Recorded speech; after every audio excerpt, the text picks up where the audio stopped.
Dans cette capsule, on va résoudre le problème sur la piscine à vagues. Donc, si vous ne l'avez pas encore lu, je vous encourage à mettre la capsule sur pause et de prendre un moment pour lire le problème et de l'essayer. Donc, d'abord, on dit qu'à son point le plus profond, la piscine est creuse de 3 mètres. Ça veut dire que quand l'eau est au repos, l'eau va être à une hauteur de 3 mètres de haut. Donc ça représente quoi? Ça représente notre position d'équilibre, donc le K. Donc, on peut dire que notre K ici, est égal à 3 mètres. Donc là, on cherche l'équation sous la forme de y est égal à A sin de B x moins h plus K. Donc là, on a déjà notre K qui est de 3. Prochaine étape, on va essayer de trouver le A. Donc là, on dit que quand les vagues sont en marche, il y a une différence de 2 mètres entre le point le plus haut et le point le plus bas. Donc, s'il y a 2 mètres entre le max et le min, si on a notre courbe ici, s'il y a 2 mètres entre le max et le min, eh bien, il va y avoir combien de mètres entre le max et la position d'équilibre? Et entre la position d'équilibre et le min, il va en avoir 1 mètre. Donc, ça veut dire que notre amplitude qui est la valeur absolue de A, va être de 1 mètre. Pour l'instant, on ne peut pas encore dire c'est quoi le signe de A parce que ça va dépendre de si la fonction monte ou descend après le point d'équilibre. Donc là, maintenant qu'on a l'amplitude, on va être capable de déterminer c'est quoi notre max et notre min. Donc notre max, ça va être K plus l'amplitude, donc notre max va être à 4 mètres et notre minimum va être à K moins l'amplitude, donc à 2 mètres. Ensuite, prochaine info qu'on peut trouver, ça va être le B. Pourquoi le B? En fait, on va trouver ça à partir du 6 secondes qui est ici. Donc, on dit qu'à partir du point le plus bas de la vague, ça va prendre 6 secondes pour atteindre le point le plus haut. Donc, ça veut dire que pour passer d'un min à un max, ça va nous prendre 6 secondes. Puis un min à un max, ça c'est quoi? En fait, c'est la moitié d'une période. Parce qu'une période, c'est soit d'un min à un min ou d'un max à un max. Donc là, si je fais la moitié de ça, donc d'un min à un max, c'est 6 secondes. Si 6 secondes, c'est la moitié d'une période, eh bien, la période au complet, ça va être 6 fois 2, donc 12 secondes. Donc, je peux maintenant dire que la période, que j'appelle T, va être égale à 12 secondes. Et là, je vais utiliser la formule que je vais écrire ici. Donc, T est égal à 2pi sur valeur absolue de B. Donc, la valeur absolue de B va être égale à 2pi sur T, la période. Donc, ça va être égal à 2pi sur 12, soit pi sur 6. Encore une fois, on ne peut pas dire c'est quoi le signe de B, parce que ça va aussi dépendre de si ça monte ou si ça descend après le point de départ. Donc, si on récapitule, on a la valeur absolue de A, la valeur absolue de B et le K. Donc là, maintenant, on va trouver le paramètre H. Ça, comme on va le faire, ça va être à l'info qu'on nous donne juste ici. Donc, on nous dit qu'on sait que quand le chrono affichait 3 secondes, on était à 3 mètres de haut par rapport au fond de la piscine, puis qu'on était en train de descendre. 3 mètres de haut, c'est quoi? C'est notre position d'équilibre, donc c'est notre K. Donc, ça va être aussi notre point de départ. Donc, notre point de départ. Donc, le point de départ d'une fonction sin, c'est le point HK. Donc là, on sait que le K, c'est 3. Et là, qu'on nous dit qu'à 3 mètres de haut, on l'est à 3 secondes. Fait, ça veut dire que 3 secondes, 3 mètres. Ce point-là, XY, c'est un point HK. Donc, c'est un point de départ. Et là, on dit justement qu'après ce point-là, on descend. Donc, après ça, c'est décroissant. Donc, après le point de départ, on va descendre comme ceci dans la courbe. Ça veut dire que A et B vont être de signe contraire. Parce que quand c'est décroissant après le point de départ, A et B sont de signe contraire. Et si c'était croissant, A et B auraient été de même signe. Donc, pour faire simple, on va mettre A négatif à la place. Donc là, si on revient ici, je vais mettre notre donnée H est égal à 3. Je vais mettre le A négatif. Et le B, je vais le laisser positif. Donc, si je mets tout ça ensemble pour faire une fonction, ça va faire, on va l'avoir la fonction, je vais mettre une autre page, y est égal à A, on avait dit que c'était moins 1, donc moins sin de B, c'était pi sur 6, de x moins h était 3, et notre k, c'était aussi 3, plus 3. Et voilà, donc ça répond à la question A, qui était trouver la fonction sinus associée à la situation. Maintenant, pour la question B, on nous demande de trouver c'est quoi la fonction cosinus qui représente cette situation-là. Eh bien, maintenant qu'on a trouvé la fonction sinus associée, ça va pas être très compliqué de trouver la fonction cos qui représente la même situation.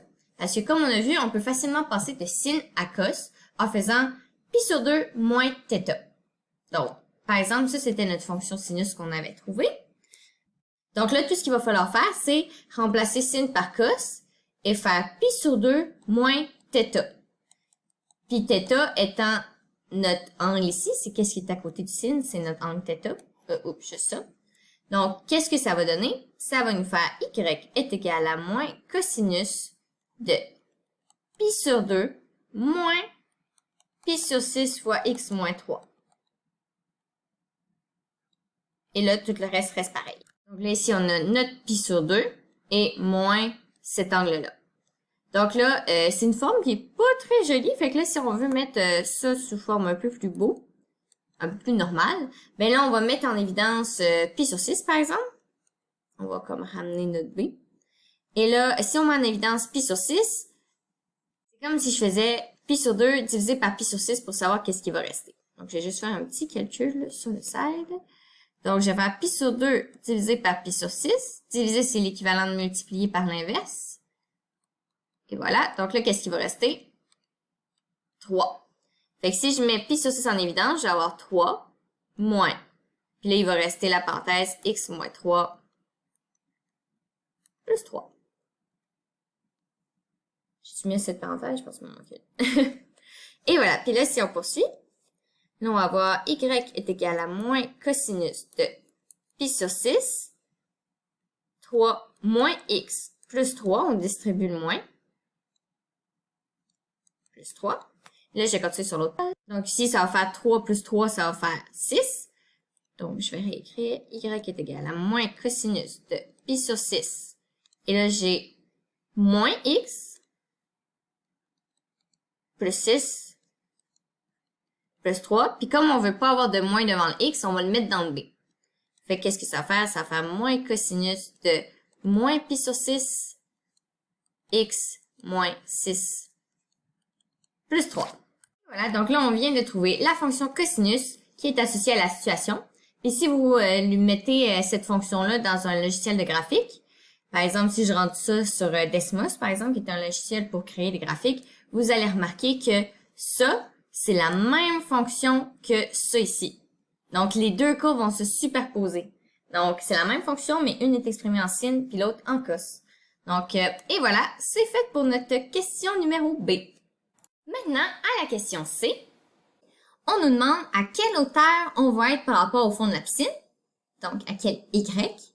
On va être après 20 secondes. Donc, quand X va être égal à 20 secondes.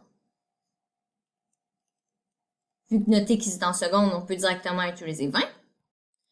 Donc, je vais reprendre notre fonction, je vais garder la sin. Donc, Y qui va être moins sin de pi sur 6. Là, on va prendre 20 moins 3 plus 3.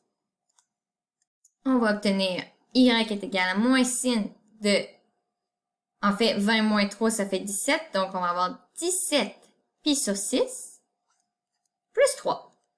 Là, maintenant, 17 pi sur 6, ça va être calculable grâce à notre cercle Trigo. Donc, je vais faire une esquisse du cercle Trigo. Et ici, ça c'est nos... Oups, là. On va refaire. Ça, c'est nos axes. Bon, ça va être ça. Donc, pi sur 6, en fait, 17 pi sur 6, on sait que ça contient au moins un 2 pi. Donc, 2 pi, je vais le marquer ici. 2 pi, on sait que c'est 12 pi sur 6 aussi. Donc, si ça c'est 0, c'est aussi 2 pi, et c'est aussi donc 12 pi sur 6. Donc là, 12 pi sur 6, si je fais 17 pi sur 6 moins 12 pi sur 6, combien va m'en rester? Il va me rester 5 pi sur 6. 5 pi sur 6, c'est où dans le cercle Trigo? Donc ici, ça c'est mon pi sur 6. 2 pi sur 6, 3 pi sur 6, 4 pi sur 6, 5 pi sur 6. Donc mon 5 pi sur 6, c'est le point ici. Et ça, c'est quoi les coordonnées de ce point-là? En fait, là, je cherche le sinus. Le sinus, c'est quoi en fait? C'est la hauteur. Et la hauteur de 5 pi sur 6, en fait, c'est une demi. Donc, ça veut dire que sinus de 17 pi sur 6, c'est égal à une demi. Donc, si je réécris, on va maintenant avoir y qui est égal à moins sinus de 17 pi sur 6 plus 3. C'était bien ça. Donc, le signe de 17 pi sur 6, on a trouvé, ça fait une demi. Donc, je vais avoir y qui va être égal à moins une demi plus 3. Et ça donne quoi? Ça va donner 2,5. Donc, après 20 secondes, on va être à 2,5 mètres du fond de la piscine. Maintenant, pour le D, on demande. On dit que quand on se situe à plus de 3,5 mètres du fond de la piscine, on peut apercevoir un arc-en-ciel. Donc là, on demande si on se baigne pendant 5 minutes, pendant combien de temps on va pouvoir voir l'arc-en-ciel. Donc, quand on a des situations comme ça, s'il faut calculer comme des intervalles, c'est toujours plus simple de travailler avec une esquisse. Donc, maintenant qu'on a trouvé tous les paramètres, notre fonction, ça va être plutôt simple de faire l'esquisse vu qu'on l'a fait mentalement tout à l'heure. Donc, je vais dessiner notre fonction. Donc, notre K était à 3. Notre amplitude, c'était de 1. Donc, on va être à 1 au-dessus, 1 en dessous. À peu près. Donc, ici, ça, c'était 3, 2, 4. Et notre point de départ, on partait, dans le fond, on sait qu'à 3 mètres, à un moment donné, on est à 3 secondes. Mettons que je mets le 3 secondes ici, on va être là. Et on sait que la période était de 12 secondes. Fait que, mettons, ici, j'étais à 3. Eh bien, je sais qu'à 3, plus 12 secondes, je vais revenir à la même place, que je vais avoir complété un cycle complet. Donc, mettons, je vais mettre 15 ici. On n'oublie pas que ça, c'est plus 12. Donc, ici. Et là, après le point de départ, vu qu'on avait dit qu'après, quand on était à 3 secondes, on était à 3 mètres, après ça, on descendait, eh bien, on avait mis A et B de signe contraire. Donc, ça veut dire qu'on descend. Donc là, on va être ici, on va se rendre là, et après ça, on va remonter. Et là, on a complété un cycle. Donc ça, j'ai dessiné un cycle, mais on pourrait l'étendre pour tout le reste. Mais là, ici, on veut savoir à 3,5 mètres. Donc, mettons, je vais identifier 3,5 mètres. Donc, ici, on savait que ça montait de même. 3,5 mètres, on sait qu'on va être à peu près ici. Donc, on va avoir un point ici et un point ici. Donc, pour les trouver, on va mettre notre Y égale à 3,5. Donc, on va aller mettre notre Y égale à 3,5. Donc là, première étape, on va faire moins 3 de chaque côté. Donc, je vais faire moins 3, moins 3. 3,5 moins 3, il va rester 0,5. Donc, soit une demi. Ensuite, on va faire diviser par moins 1, diviser par moins 1. Donc, il va nous rester moins une demi ici. Ici, je l'ai remis en demi parce que dans notre cercle Trigo, on met des demi. Donc, ça va être plus facile de le visualiser. Donc là, on veut trouver quel angle a un sinus de moins une demi. Donc, on va aller dans le cercle Trigo. On va aller voir. Quel angle a un sinus de moins une demi? Donc, sinus de moins une demi, c'est un sinus, donc un Y, de moins une demi, ici. Donc, qui est-ce que ça? On a deux choix possibles. On a l'angle ici et on a l'angle ici. En fait, mes dessins n'étaient pas super représentatifs. Là. Je vais essayer de le mettre plus représentatif. Ce serait plus ici, si on est à une demi en moins une demi en sin. Donc ici, ce serait où? Moins une demi, si on check notre cercle Trigo, c'est ici, c'est 7 pi sur 6. Et ici, c'est quoi? C'est 11 pi sur 6. Ou moins pi sur 6. Mais je vais garder 11 pi sur 6 parce que, pourquoi je garde 11 pi sur 6? C'est parce que je sais que je n'aurai pas un nombre de temps négatif. Donc, c'est pour ça que je le mets tout de suite en positif. Donc maintenant, je sais que mon angle ici, qui est à côté du sin, ça ici, c'est égal à 7 pi sur 6 et aussi à 11 pi sur 6. Donc, je vais faire le calcul dans l'autre page. Donc, je vais mettre 11 pi sur 6. Je vais mettre pi sur 6, x moins 3. Oups, ça ici, c'est un 3. Ça va être égal à 7 pi sur 6. Et j'ai aussi pi sur 6, x moins 3, qui est égal à 11 pi sur 6. Donc, si ici, je fais fois 6 de chaque bord, fois 6, fois 6, puis même ici, fois 6, fois 6, ben, je vais arriver, puis même diviser par pi aussi. En fait, je vais faire une étape à la fois, donc ça va y avoir rester ça ici, j'ai fait mes fois 6. Ici aussi, j'ai fait mes fois 6. Et maintenant, je vais faire mes divisé par pi. Je divise par pi partout. Puis divisé par pi ici aussi. Qu'est-ce qu'il va me rester? Il va me rester x moins 3 est égal à 7 et x moins 3 est égal à 11. Donc, si je fais plus 3, il va me rester x égale 10. Et ici, si je fais plus 3, je vais avoir x égale 14. Et là, on est en seconde. Donc ça, c'est comme notre x1 puis notre x2. Puis on sait que ces points-là vont revenir à chaque période. Et on avait calculé quoi comme période? On avait calculé 12 secondes. Donc, je vais venir inscrire nos points. Celui-là, on sait que c'était... On sait qu'on en avait un à 10, mais là, on s'aperçoit, ici, ça peut pas être 10 parce que, ben, c'est 3. Fait que ça veut dire que notre 10, il va être ici, en fait. Donc, ça ici, c'est 10. Ça ici, c'est 14. Mais là, ça ici, c'est quoi? En fait, c'est lui. C'est lui moins une période. Donc, lui moins une période, notre période, c'était 12, donc 14, moins 12, ça va faire 2. Fait que ça veut dire que lui, c'est 2. Donc là, je veux savoir, j'ai le temps de croiser combien de fois ces points-là en 5 minutes. Là, il ne faut pas oublier que notre x est en secondes. Donc, 5 minutes en secondes, ça fait 300 secondes. Donc, pour ça, j'ai trouvé la formule généralisée de tous ces points-là. Donc, lui, ça va être 2 plus, puis là, si je veux trouver l'autre, dans le fond, si je voulais trouver le 12, je fais plus 1 fois 12. Donc, puis si je voulais trouver l'autre d'après, ça va être 2 fois 12. Donc, 2 plus 2 fois 12, après ça, 2 plus 3 fois 12. Donc, en fait, ça va être 2 plus n fois 12. Donc, plus 12n dans le fond. Et ce point-là ici, ça va être 10 plus 12n. Parce qu'encore une fois, la période, c'est 12.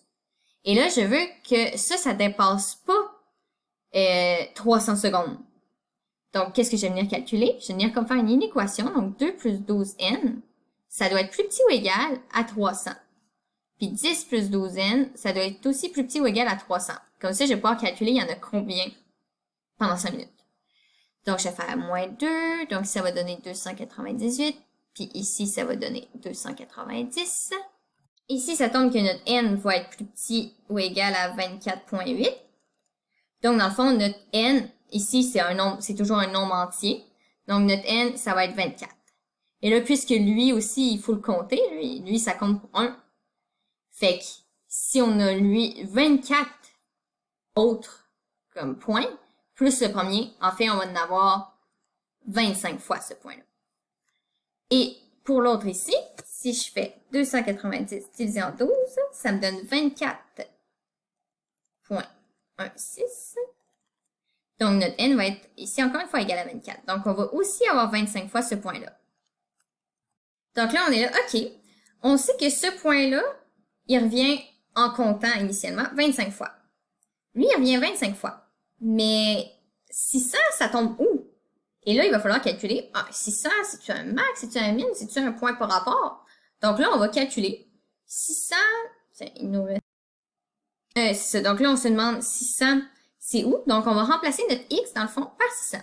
Donc, dans notre formule ici, 600. Puis là, on cherche le y.